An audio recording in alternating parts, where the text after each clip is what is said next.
Hello students, your CT1 are over. Now let's prepare for CT2. This is unit 3rd contents for BVOC IEL.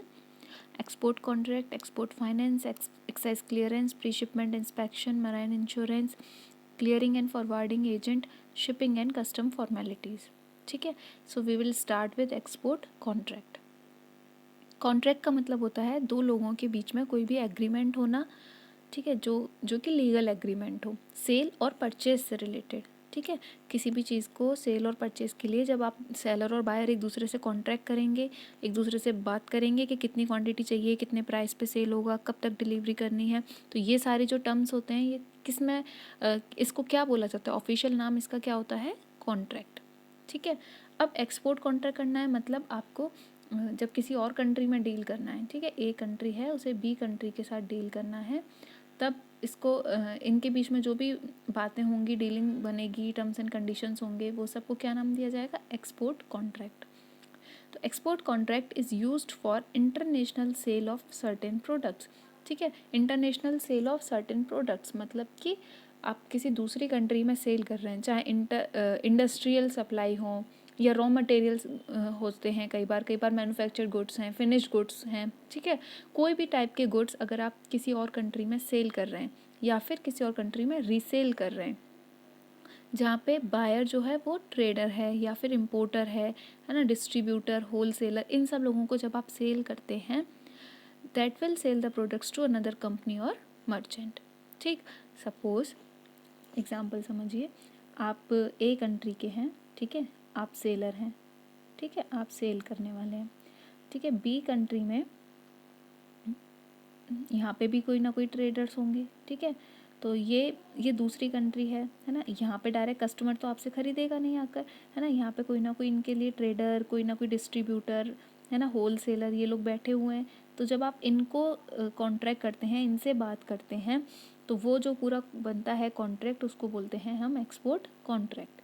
ठीक है, आप direct customer को तो cell नहीं कर रहे हैं, आप डायरेक्ट यहाँ पे किसको सेल करते हैं, ट्रेडर को, डिस्ट्रीब्यूटर, होलसेलर, इम्पोर्टर, जो कि आपके अलग और मर्चेंट्स को आगे जाके आपके प्रोडक्ट्स को सेल करेगा किसी दूसरी कंट्री में।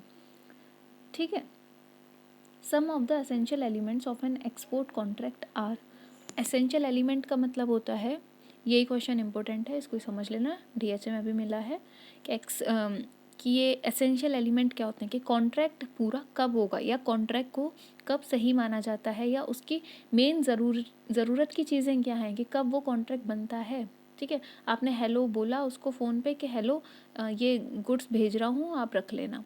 ठीक है, किसी से भी आपने बात कर ली, तो क्या ये कॉन्ट्रैक्ट बन गया, नहीं। एक लीगल कॉन्ट्रैक्ट बनने के लिए, ठीक है, एक प्रॉपर कोटेशन आने के लिए, प्रॉपर एक इनवॉइस, सब कुछ होना चाहिए उसके लिए। तो उसके लिए क्या क्या ज़रूरी एलिमेंट्स होते हैं। ठीक, सबसे पहले है प्रोडक्ट्स, स्टैंडर्ड्स एंड स्पेसिफिकेशन। ठीक, जो भी प्रोडक्ट आप दे रहे हैं वो उस कंट्री के स्टैंडर्ड और स्पेसिफिकेशन के अकॉर्डिंग होना चाहिए, है ना। स्टैंडर्ड यानी कि हर प्रोडक्ट का एक स्टैंडर्ड चेक होता है ना, हॉलमार्क वगैरह होते हैं, ठीक है, ISO कंपनीज़ हैं, ये सब क्या है, ये स्टैंडर्ड चेक करती हैं कि प्रोडक्ट उस क्वालिटी का है या नहीं। ठीक, फिर उसमें क्या होना चाहिए, units of measure in both figures and words. ठीक है, कि उसकी जो भी क्वांटिटी है, जो भी उसका मेजरमेंट है, वो फिगर्स और वर्ड्स में। आपने कभी चेक वगैरह लिखा होगा या फिर आप अपने कॉपी में नॉर्मल रोल नंबर भी लिखते हैं, तो आपसे पहले नंबर्स लिखवाया जाता है। सपोज़ 1 2 3 4 आपका रोल नंबर है, आप पहले लिखेंगे 1 2 3 4 नंबर्स में, फिर आपको बोला जाता है वर्ड्स में भी लिखिए, जिससे कि कोई भी नंबरिंग में अगर कोई कन्फ्यूजन है, सपोज 0 को O समझ रहा है या फिर 9 को कई बार इस तरीके से लिख देते कि समझ नहीं आता क्या बना है ना, कई वर्ड्स ऐसे, नंबर्स ऐसे हो जाते हैं, तो उसको वर्ड्स में भी लिखवाते हैं जिससे कि कोई भी कन्फ्यूजन ना हो। ठीक है, तो वो यूनिट कितनी चाहिए, वो यूनिट आपके फिगर्स में और वर्ड्स में, मतलब नंबर्स में और वर्ड्स में, दोनों में होनी चाहिए। फिर टोटल वैल्यू, यानी कि the total contract value in words and figure and in specific currency.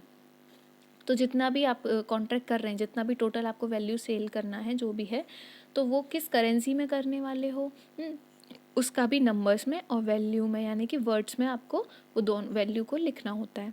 फिर टर्म्स ऑफ डिलीवरी, ठीक है, delivery terms based on income terms. ठीक है, जितने भी डिलीवरी टर्म्स हैं कि कब डिलीवरी होगी, ठीक है, किस टाइम पर होगी, है ना, किस मोड के थ्रू हो रही है, उससे रिलेटेड मतलब जितनी भी चीज़ें हैं क्या, हाँ, वो सारी चीज़ें आपको क्लियर करनी होंगी। Terms of payment, amount, mode and currency, ठीक है। टर्म्स ऑफ पेमेंट में क्या है कि आप कितना अमाउंट पे कर रहे हैं, दूसरा किस मोड से कर रहे हैं, लेटर ऑफ क्रेडिट से कर रहे हो, ऑनलाइन पेमेंट कर रहे हो, बैंक चेक भेज रहे हो, कैश ऑन डिलीवरी करेंगे या और किस करेंसी में करेंगे, ठीक है। तो ये चीज़ें भी आपकी क्लियर होनी चाहिए। Documentary requirements, document needed for international trade transaction. Documents आपको पिछले बारे में भी बताए थे कौन कौन से डॉक्यूमेंट्स होते हैं। इनवॉइस लगती है, बिल ऑफ लेडिंग लगता है, शिपमेंट बिल लगता है, तो ये सारी चीज़ें, या लेटर ऑफ क्रेडिट का, बैंक गारंटी का, ये सारे जो सर्टिफिकेट्स या डॉक्यूमेंट्स हैं वो सारे आपको उस कॉन्ट्रैक्ट में मेंशन करने होते हैं। Delay in delivery, damages due to the importer from the exporter in the event of late delivery owing to the reasons other that force majeure, ठीक है। इसका मतलब ये है जैसे कि एक्सपोर्टर ने तो अपनी साइड से सेंड कर दिए गुड्स, है ना, रास्ते में कोई भी प्रॉब्लम हो जाती है, डैमेज होता है, डिले हो जाती है डिलीवरी, तो आप उससे इम्पोर्टर को जो भी लॉस होगा, है ना, तो आप उसके डैमेज को कैसे भुगतान करेंगे, ठीक है। इसकी वजह से हो सकता है कि इम्पोर्टर को सामान आज ही चाहिए, उसको आज ही ज़रूरत है, उसको अपना प्रोडक्शन आगे करना है कंटिन्यू, आपका रॉ मटेरियल का वेट कर रहा है और आपका रॉ मटेरियल शिप से आ रहा है, ख़राब हो गया, शिप डिले हो गया, बारिश में ख़राब हो गया, पानी चला गया, आपका सामान डैमेज हो गया, तो अब उससे इम्पोर्टर तो आपके भरोसे बैठा था ना, उसका तो बहुत सारा डैमेज होगा। तो अगर लेट डिलीवरी हो रही है या फिर डैमेज हो रहा है तो आप उसको कैसे कंपेंसेट करोगे, वो भी आपको मेंशन करना होगा। A contract should provide for the insurance of goods against loss, damage और destruction during the transportation, है ना। तो उस कॉन्ट्रैक्ट में ये सारी चीज़ें होनी चाहिए। क्या क्या होना चाहिए कि उसका इंश्योरेंस करा के आपको भेजना चाहिए, सारे जो गुड्स आप भेजते हैं यहाँ से, तो उसका इंश्योरेंस कराना चाहिए कि रास्ते में कोई लॉस हो जाए, कोई भी डैमेज हो जाए ट्रांसपोर्टेशन के टाइम पे, वो पूरी रिस्पॉन्सिबिलिटी किसकी बनती है, एक्सपोर्टर की, मतलब जो सेल कर रहा है वो पूरा इंश्योर करा कर भेजता है। बहुत छोटा सा एग्जाम्पल से फिर से समझना, आप खाना वगैरह ऑर्डर करते हैं या फिर अमेज़ॉन वगैरह से आप कोई भी पैकेज ऑर्डर करते हैं, तब उसकी पैकेजिंग का पूरा ज़िम्मा उनका होता है कि आप तक पहुंचने तक अगर गुड्स में कोई भी फॉल्ट है तो उसका लॉस वो ही झेलेंगे। वो आप तक गुड्स पहुंचाने के लिए सबसे प्रॉपर हैंडलिंग करेंगे, उसकी प्रॉपर उसकी पैकेजिंग करते हैं जिससे कि आप तक गुड्स जो भी पहुँचे वो सही सलामत पहुँचे, आपको कोई प्रॉब्लम नहीं होनी चाहिए, है ना। ऐसे ही जब एक्सपोर्टर किसी दूसरी कंट्री में सेल कर रहा है तो बहुत ज़्यादा ट्रांसपोर्टेशन करना पड़ता है, तो उन सारे ट्रांसपोर्टेशन को वो क्रॉस कर पाए, तो उस तरीके से पूरा इंश्योरेंस उसका और डैमेज कंट्रोल का ख्याल रखा जाता है।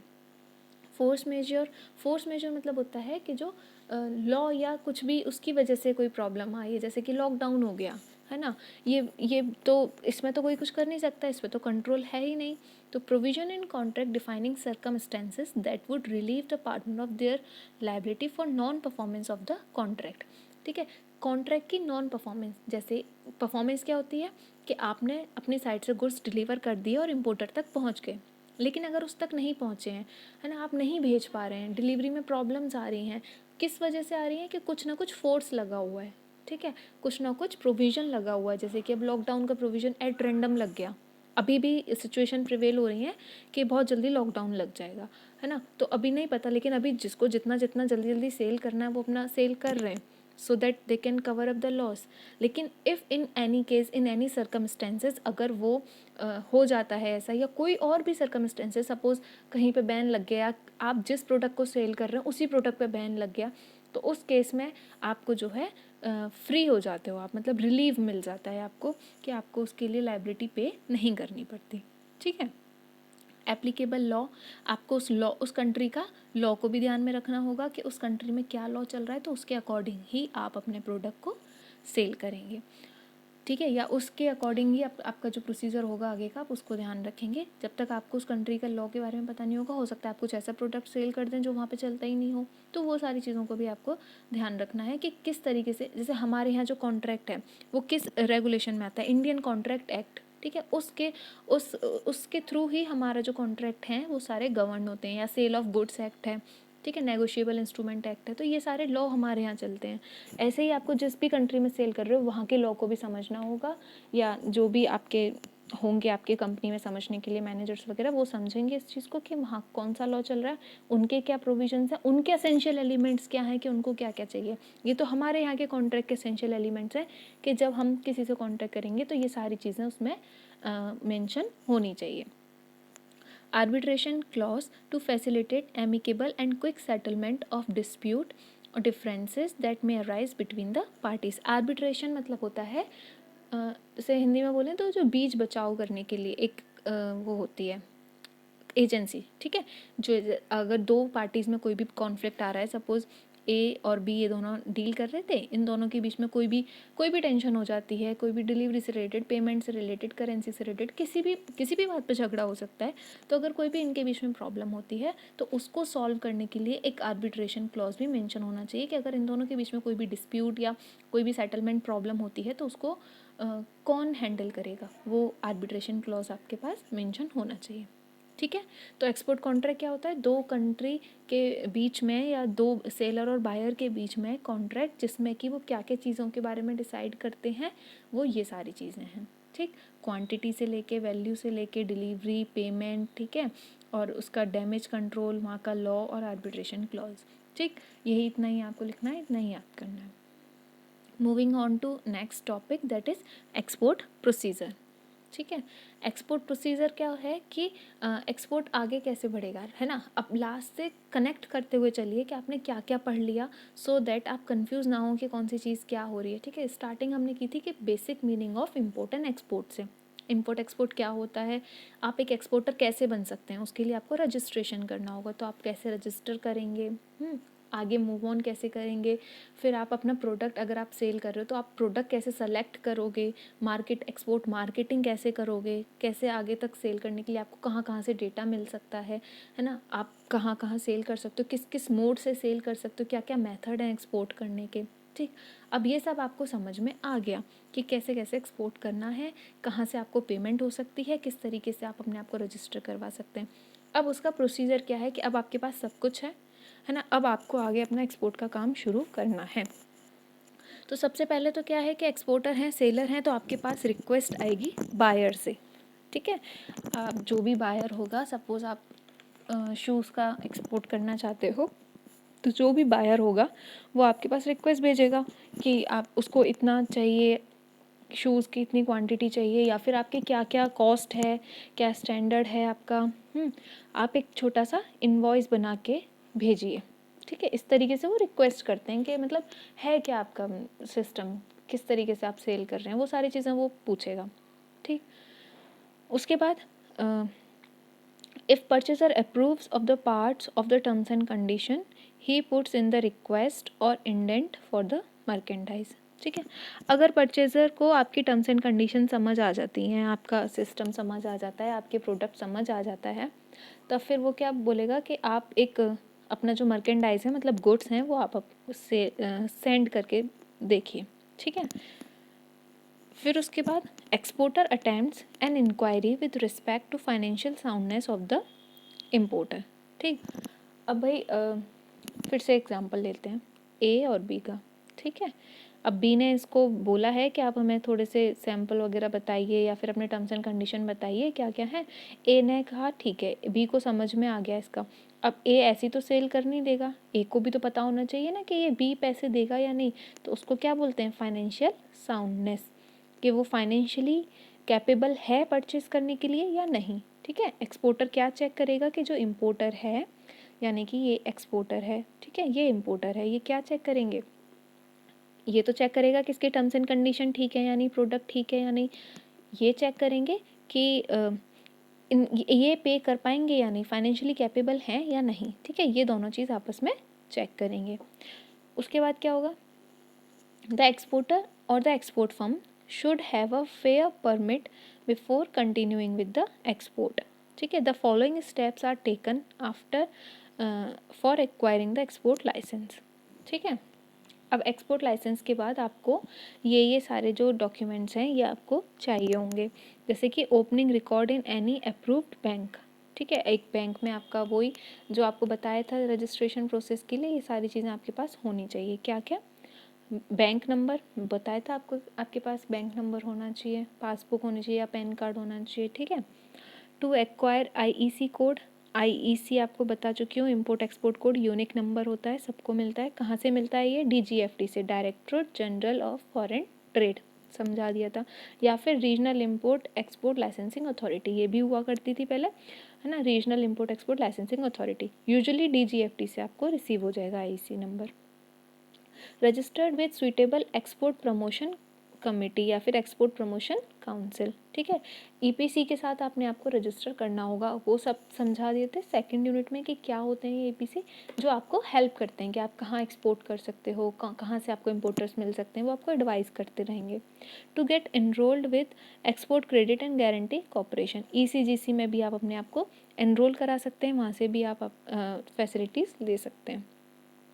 ठीक है, अब after getting the export licence the exporter meets with his banker to get pre dispatch finance for carrying out the production. ठीक, अब आपने जब बैंक से सारा आपका ये सारे लाइसेंस वाइसेंस का काम हो गया, अब अपने बैंक से अब आप क्या लेंगे? फाइनेंस लेंगे। ठीक है, फाइनेंस क्यों लेंगे? प्रोडक्शन करने के लिए। देखो, बहुत आराम से समझो इस बात को। आपको 1000 शूज़ बनाने का ऑर्डर मिला है, ठीक है, अभी पेमेंट तो नहीं आया ना, पेमेंट कब मिलेगा? जब आप उसको ऑर्डर को पहुंचा दोगे। तो 1000 शूज़ को बनाने के लिए आपको कुछ ना कुछ raw material, labour, electricity, factory का चार्जेस, ये सारी चीज़ें आपको खर्चा करना पड़ेगा। तो ये सब आप कैसे करेंगे खर्चा? आपके पास पहले से थोड़ी ना इतना सारा अमाउंट रखा है, तो आप क्या करेंगे? फाइनेंस लेंगे अपने बैंक से। ठीक है, प्रोडक्शन को करने के लिए अपने बैंक से फाइनेंस लेंगे। उसके बाद आप मर्केंडाइज बनाएंगे, जैसा भी इम्पोर्टर ने डिमांड की है वैसा आप अपने गुड्स को प्रिपेयर करेंगे। जो भी 1000 शूज़ अगर उसने मांगे हैं तो 1000 शूज़ का आप अपना प्रोडक्शन करके और उसके अकॉर्डिंग आप इम्पोर्टर के अकॉर्डिंग उसको प्रिपेयर करेंगे। Introduce pre shipment examination report along with various papers at the time of dispatch. ठीक है, जब शिपमेंट से पहले एक बार आप उन सब का एग्ज़ामिन करवाएंगे। ठीक है, एग्ज़ामिनेशन ज़रूरी क्यों है? क्योंकि सब जगह स्टैंडर्ड मीट होना चाहिए, कहीं पे भी कोई कमी नहीं रहनी चाहिए। As demonstrated by Central Excise Tariff Act, excise duty on the material used as a part of creating the merchandise is to be paid।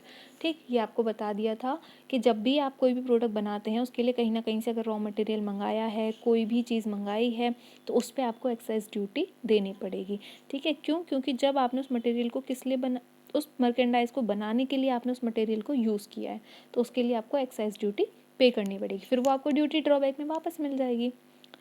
ठीक, remembering the ultimate objective to get the tariff concession. ठीक है, tariff concession मतलब वही, आपको duty drawback वगैरह सब मिल जाएगा, तो आप उसको ध्यान में रखते हुए अपने जो भी ड्यूटीज़ हैं उनको पे करेंगे। ठीक, the exporter applies to the logistic organisation for the plan of transportation space. ठीक, अब आपको किस लिए, अब आपका प्रोडक्ट बन के रेडी है, एग्जामिनेशन हो गया है, आपने एक्साइज ड्यूटी वगैरह सब पे कर दी, अब आप उसको शिप में अगर ट्रांसपोर्ट करना है तो वहाँ आपको स्पेस चाहिए होगी, तो लॉजिस्टिक ऑर्गेनाइजेशन से, लॉजिस्टिक्स आपने सुना होगा, ट्रक वगैरह पे काफ़ी आपने देखा होगा लिखा रहता है लॉजिस्टिक्स, या लॉजिस्टिक डिपार्टमेंट के बारे में सुना होगा। ये डिपार्टमेंट होते हैं जो मूवमेंट करवाते हैं आपके गुड्स का कंट्री टू कंट्री या फिर नेशन टू नेशन, ये आपको वहाँ पे आपको अपना ट्रांसपोर्टेशन स्पेस आपको एक्वायर करना होगा। 1000 शूज़ हैं सपोज़, उसके आपके 2-3 कार्टून्स बन रहे हैं, तो उसके लिए आपको जो स्पेस एक्वायर करना है तो आपको लॉजिस्टिक ऑर्गेनाइजेशन से बात करनी होगी। ठीक है, तो ये आपके किस किस डेट में आपको शिपमेंट करवाना है या फिर किस डेस्टिनेशन पे आपको पहुंचाना है ना, ये सारी चीज़ें, या फिर आपको कैप्टन, शिप के कैप्टन से बात करनी होगी, कैसे डिस्पैच होगा, तो ये सब कुछ आपको लॉजिस्टिक ऑर्गेनाइजेशन ही बताएगी। ठीक, the merchandise is stuffed and set apart with crucial data like name and address of importing person. ठीक है, ग्रॉस एंड नेट वेट, है ना, वो सारी चीज़ें आपको डेटा आपको प्रोवाइड करना होगा।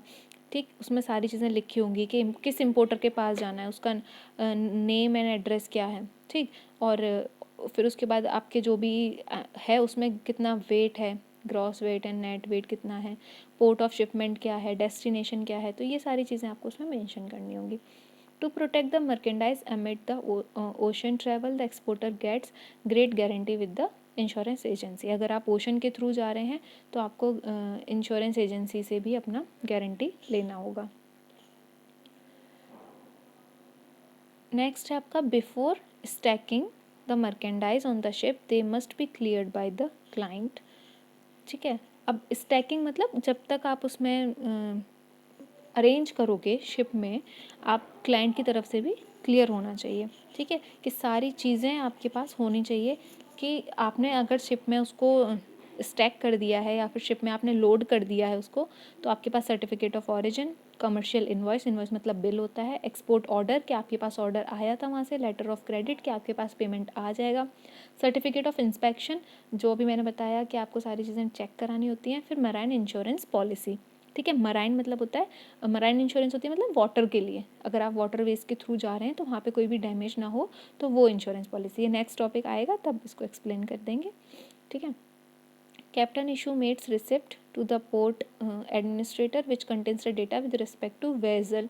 ठीक है, किस वेजल में जा रहा है, मतलब किस कंटेनर के थ्रू जा रहा है वो, बिल, उसका बिल इन्फॉर्मेशन, मतलब ऑल टोटल जितने भी डॉक्यूमेंट्स हैं वो सारे वो वहाँ पे प्रेजेंट होने चाहिए, उसके पास एक्सपोर्टर के पास सारे डॉक्यूमेंट्स होने चाहिए। ठीक है, अब clearing and forwarding specialist hands over the mate's receipt to the transportation organisation for analysing the cargo. ठीक है, अब ये ही हैं वो एजेंट्स जो ये सारी चीज़ें देखते हैं कि सारी चीज़ें क्लियर्ड हैं, सारी चीज़ें अच्छे से फॉरवर्ड कर देते हैं कार्गो का पूरा इंस्पेक्शन वगैरह करके ट्रांसपोर्टेशन ऑर्गेनाइजेशन को ये सारी चीज़ें फॉरवर्ड हो जाती हैं। Exporter readies a receipt for the outgoing merchandises. The receipt contains the data with respect of quantity of merchandise sent and sum to be paid by the importer. अब वो finally क्या एक रिसिप्ट बनाता है, उसमें क्या होता है, रिसिप्ट मतलब एक बिल टाइप का फिर से बनाता है कि कितना उसने क्वांटिटी से सेंड करी है और कितना इम्पोर्टर उसको पे करेगा। ये सारी चीज़ों का वो फिर से एक रिसिप्ट तैयार करता है। आफ्टर डिस्पैचिंग द मर्केंडाइज, अब एक बार जब वो क्रॉस कर गए, ठीक है, मतलब डिस्पैच कर दिए, ठीक है, the importer is given the details by the exporter. अब इम्पोर्टर को एक्सपोर्टर डिटेल्स दे देगा कि ये सारे रिकॉर्ड्स हैं, ये सारे मेरे डॉक्यूमेंट्स हैं, सारा मैंने क्लियर कर दिया है कस्टम वगैरह, और वहाँ पे आपके पास गुड्स पहुँच जाएंगे। जब आपके पास गुड्स पहुँच जाएंगे आप मेरे को पेमेंट दे देना। ठीक, लंबा सा लगा होगा ये प्रोसीजर। ठीक है, कहीं भी समझ में नहीं आएगा वापस पूछ सकते हो। ठीक, अब इसमें सिंपली क्या है यहाँ से, ठीक है, एक्सपोर्ट प्रोसीजर से कि वही इन दोनों के बीच में डील होगा सबसे पहले।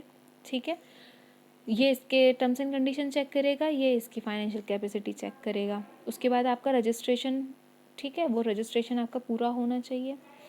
रजिस्ट्रेशन के बाद आप क्या करेंगे, आप फाइनेंस लेंगे बैंक से, अपना प्रोडक्शन स्टार्ट करेंगे। प्रोडक्शन स्टार्ट करने के बाद उसको सब कुछ को पैक वैक करवाएंगे और एग्जामिन करवाएंगे उसको। ठीक है, कि आपके प्रोडक्ट सारे सही हैं, क्वांटिटी वगैरह सही है, स्टैंडर्ड ठीक है या नहीं।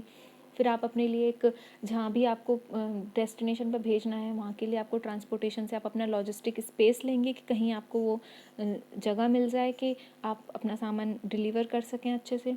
ठीक है, उसमें आपकी सारी डिटेल्स होनी चाहिए कि किस इम्पोर्टर के पास जा रहा है, उसका नेट वेट वगैरह कितना है। ठीक, फिर आप इंश्योरेंस एजेंसी से बात करके अपना मराइन इंश्योरेंस वगैरह करवाएंगे। ये सारे डॉक्यूमेंट्स आप अपने पास संभाल के रखेंगे, और जिसको भी रिक्वायर्ड होगी, लाइक C&F एजेंट्स को रिक्वायर्ड है या लॉजिस्टिक ऑर्गेनाइजेशन को रिक्वायर्ड है, तो आप वहाँ पे उसको डॉक्यूमेंट्स की, क्योंकि 5 डुप्लीकेट्स बोला है इसने, तो 5 कॉपीज़ आपको अपने पास रखनी होंगी कि जहाँ जहाँ भी ज़रूरत होगी वहाँ आपको ये प्रेजेंट करने होंगे। ठीक है, फिर उसके बाद कैप्टन वगैरह भी आपके बिल्स और ये डेट ऑफ शिपमेंट वगैरह को चेक करेंगे। उसके बाद क्लियरिंग एंड फॉरवर्डिंग एजेंट जो होते हैं C&F एजेंट्स, वो आपके कार्गो के लिए एनालाइज करेंगे, वो आपके ट्रांसपोर्टेशन को रिपोर्ट्स भेजेंगे। फिर आप अपने एक बायर को फाइनल रिसिप्ट भेजेंगे कि इस शिप से आ रहा है, इतनी क्वांटिटी आ रही है, इतना पेमेंट आपको भेजना है, ये सारी चीज़ें डिटेल्स आप उसको बताएंगे और उसको सारा इन्फॉर्मेशन दे देंगे कि ये भाई यहाँ से डिस्पैच हो गया है, आपके पास उस टाइम तक डिलीवर हो जाएगा, एंड लाइक दिस।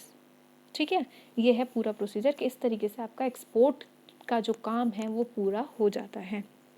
कोई भी कन्फ्यूजन हो कमेंट करिए, पूछिए। ठीक है, लाइक करिए, शेयर करिए, अपने क्लासमेट्स को बोल दीजिए जल्दी से जल्दी वीडियोस देख लें, because time is very less. Okay, तो all the best, next part जल्दी रिलीज़ करती हूँ।